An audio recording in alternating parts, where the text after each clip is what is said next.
When a man dwells in his mind on the objects of sense, attachment to them is produced. The first thing, he dwells his mind on objects of sense. Second, attachment to them is produced. From attachment springs intense desire. Step 3, and from desire comes anger. Step 4, from anger arises bewilderment. Step 5, from bewilderment, loss of memory. Step 6, from loss of memory, the destruction of intelligence. Step 7, and from the destruction of intelligence, he perishes. Step 8. No psychologist in the world can describe how human beings perish in a formulaic way that Sri Krishna has shown in these 2 verses. There are the 8 steps for any human being to fall down, and he must understand each one properly. It all starts here when a man dwells his mind on the objects of sense. People ask how an individual soul can be dragged to perish, and it's shown here. The person dwells in his mind on the objects of sense. A person starts thinking about that sense object. I've already given that example in the last class of the watch in the shop window, and we'll go back to this example again. So one person is walking down the street, he saw this nice watch displayed in the shop window, he paid attention to that object, and that thought came into his mind. Okay?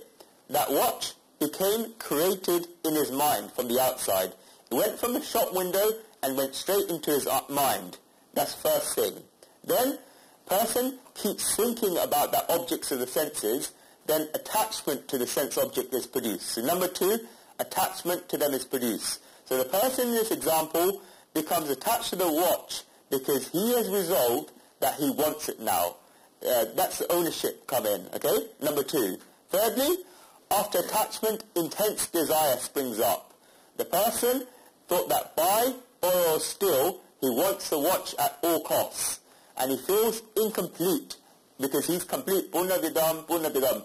Without the watch, he's complete, but he feels incomplete without that watch. He goes home, tells his father, if he's that young, that he wants the watch. The father tells him that he's already got 5 watches, so why does he want another one? So intense desires are such that the more someone says no, then the more you want it. So when the father tells the son no, then the son makes a resolve that he wants it and he will have it. When the father says that he will give no money to the son to buy the watch, then the son says that he'll borrow money of his friends to buy the watch so they can pay it back. So this desire keeps growing.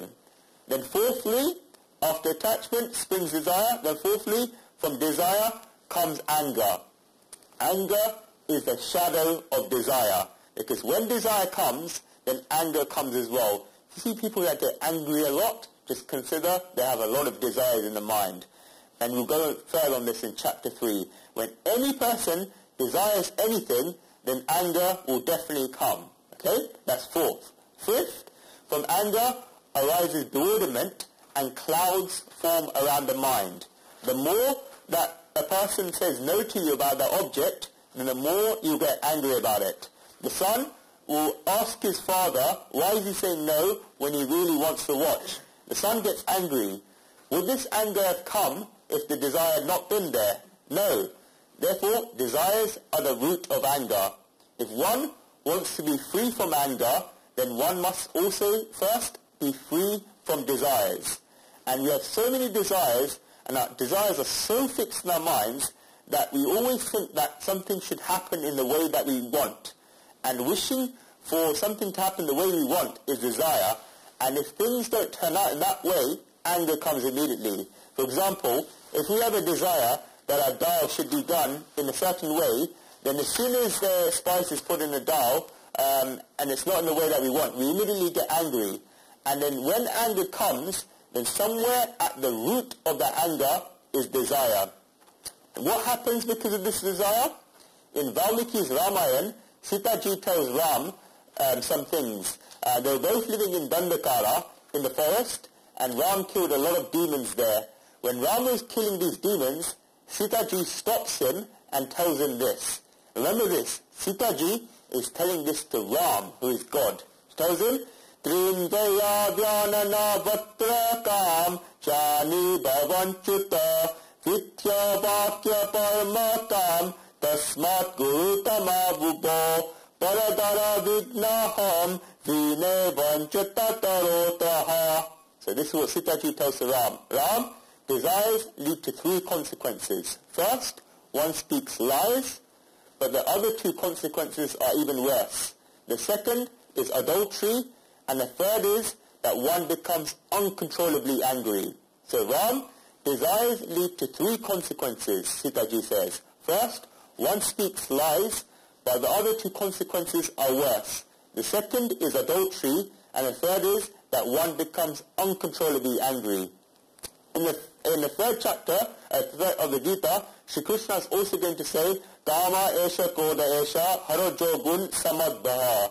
So desires, anger, and greed are the three gateways to hell. The three gateways to hell, three enemies that we have to fight, and that will come up in the third chapter, right at the end. The desire leads to one saying lies in order that they can get the thing that they desire. That's the first thing that Sitaji describes. And desires, the third consequence, also lead one to be so angry that they lose control of themselves. And you will observe that when a person gets angry, then he goes completely mad. And the Gita tells us that anger is as a result of desires. A person from one of Guruji's disciples in India sent me a really nice BlackBerry message quote this morning. It says that when you are wrong, then when you are right, there's no need to get angry. So when you're right, there's no need to get angry, and when you're wrong, you have no right to get angry. What a quote that is. Whenever you get angry, think about this. When you are right, you have no need to get angry, because you know you're right. You don't need to fight about it. Remember the tortoise example. And when you're wrong, you have no right to get angry. Remember that, okay? That quote. So that's fifth. So anger comes, and then bewilderment, and then sixth, from bewilderment, there is a loss of memory. When you get bewilderment, then clouds form around our consciousness. And because of these clouds, there's a loss of memory. And we can observe, when a person becomes angry, they forget everything. If there's a husband and wife, and they get into an angry argument, and you hear the things that they say to each other, then you wonder whether they've been married for all those years. They've loved each other for so many years, they've lived together for so many years, they've helped each other so much, and they've shared so many precious and delicate moments together, but they forget everything when they get angry. They are not husband and wife at that moment, and the husband sees the wife as the enemy, and the wife sees the husband as the enemy. They forget everything, and there's a loss of memory. And this is a consequence of anger. And psychologists say the medical reasons and psychological reasons that when a person is getting angry, he's damaging his own brain cells. And that's a proven fact.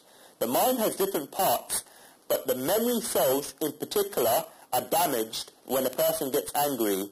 And you see in the world that people who get angry frequently have very weak memories. Such people do not remember much. And the thing about brain cells, the memory cells in the brain, is that once they get damaged, they can never be recovered. If any other cell in the body, I'm not sure about all the other cells, but most cells in the body, if they get damaged, then you can get repaired. But brain cells, memory cells, once they're damaged, they're gone. You can't recover them. It's an important thing about brain cells. Then seventh, so you've got bewilderment, loss of memory. Seventh, from loss of memory, there is a destruction of intelligence. Because the intelligence makes all decisions based on the memory. What's the intellect? What is the definition of intellect we gave in the first chapter? Who remembers? Anand? Anyone remember? Intellect is three things. You want to call someone who's intelligent, it's not who's got GCSEs or A-levels, it's three things. Your ability to make decisions, your ability to solve problems, and the ability to adapt to new circumstances, new situations. This is a person who's intelligent. A, your ability to solve problems. B, your ability to make decisions. And third, your ability to adapt to new circumstances. This is what the intelligence is. It's that problem-solving capacity, the capacity to make decisions, and capacity to adapt to new circumstances. So from this, when the destruction of intelligence, the intelligence makes all decisions based on a memory. Who's heard of Patanjali? Patanjali, yeah? Patanjali says in the 11th sutra of his Yoga Darshan that Anubhut Vishaya Asampramasha Smriti, meaning the memory is something from which things can never be stolen. The memory is something from which things can never be stolen. Our scriptures say that when we go through an experience, then it's immediately registered in our memory. If there's a small child playing with firecrackers and his mother tells him, do not play with them in your hands, take them out of your hands, then he will not listen and he'll play with them and he'll get burnt. The fact that he gets burnt when he plays with firecrackers is then registered in his mind. He has the memory that he got burnt when he played with firecrackers in his hands, and he's registered that idea. In computer language, data is entered into his head that while playing firecrackers in your hands, you get burnt.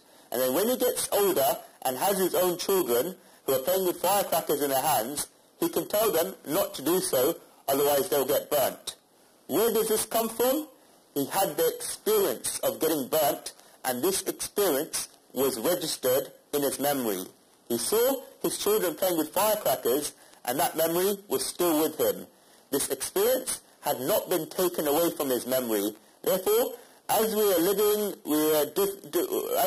in a life, we're doing nothing more than collecting data, and many different types of memories are being registered in our heads. And that's what this intelligence is. You've got this entire memory storage, and the intelligence, the intellect, comes up with problem solving, so firecrackers, problem, how to solve it from the memory. It comes up with adapting to new circumstances from that memory. And third, making that decision not to play with firecrackers from that memory. Those three things are intellect, and it's drawn directly from the memory. So the intelligence cannot make a decision from anything else apart from the memory. And when the intellect wants to make a decision, then it asks the mind if it has the memory to help with that decision. For those, a decision also to adapt and also to solve problems. And when it's time to make a decision, the manager will tell the secretary to find the file to do with that matter. And when one's hand is going towards the fire, the process begins where the hand, which is a sense organ, asks the intellect whether it can go forward and touch the fire because it's hot, the fire is hot. The intellect asks the mind for imprints, the mind does its analysis, checks for imprints, and the mind eventually tells the intellect that the person tried to touch burning coal 15 years ago and got burnt. The intellect then tells the mind to stay away from the fire. The hand that was going towards the fire now comes back because the mind went straight to the sense organ. This whole process is so fast we do not even know about it.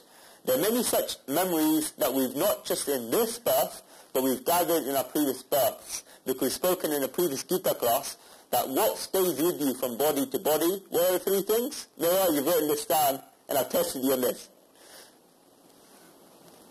Okay, soul, intellect, and what? Subconscious mind, which is kind of the memories, is imprints stored, which contains vasanas and karmas and the rest of it. So there are many memories that we've gathered through our previous births. So when a person gets angry, then he loses his memory and all that data collection is finished. It's like that computer crashing. All of it stops. How then can that computer make a decision? So if the intellect wants to make a decision, then how could it do so? The intellect can't do so because the person is angry, and so the intellect becomes finished. Then finally, the 8th stage comes from destruction of intelligence. That from the destruction of intelligence, the person perishes. A human being is only different from animals because the human being has an intellect. When that intelligence is destroyed, then the human being perishes. Just as a test, who remembers how we defined human beings earlier in the last few classes? Who remembers? Mira? Remember? Remember? Okay. It is, I keep testing Mira. Roshni? Our intelligence that separates us from... Yeah, intelligence in this verse. Another one, manati sivati manushya, a person who sows actions with his mind. So whenever you're sewing on the clothes, last time I did this when I was at nursery, you sew a thread, you sew it so carefully, if you make one mistake, then you can't do anything about it because you made a mistake, you can't correct it. In the same way, a person who sows his action with his mind by thinking about before he acts is a human being. Manati siviti iti manushya.